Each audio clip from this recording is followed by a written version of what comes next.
how do you define mindfulness? So mindfulness is a mental state that is achieved to be in the present moment. And it's Okay. what one needs to do. It's a practice of being in the present moment. And when you're in the moment, it doesn't negate that there's things that come into your mind, and being aware of the things that come into your mind, whether it's thinking about what came before or what came after or what your feelings are about, whatever it is, whatever bodily sensations that come up.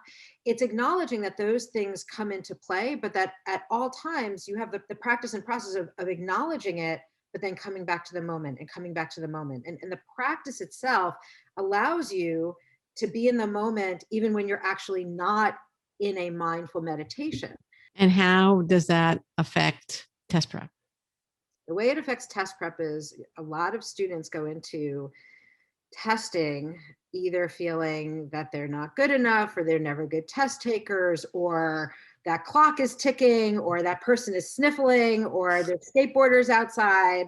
Whatever it is, there's things that come into play. And by learning how to better harness the moment and gain improve focus or upgraded focus, you have a better chance of really accessing what you've learned, what you've retained, and to recall it in that moment. So it's similar to playing a game of tennis, right? When you play a game of tennis, or when you practice tennis, you learn the skills, you practice, you can have a ball being thrown at you, and you practice that muscle movement on and on and on, and you get that muscle memory, so that when you're in a match itself, the inner game, what we're playing in that moment, you're not going to think, oh, I need to have my arm at this particular angle, right? What's the percentage angle?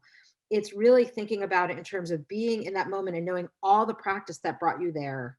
You're going to be able to show up for yourself as long as you're present. And usually I tell my students, no matter what, really your job at this point is to be present.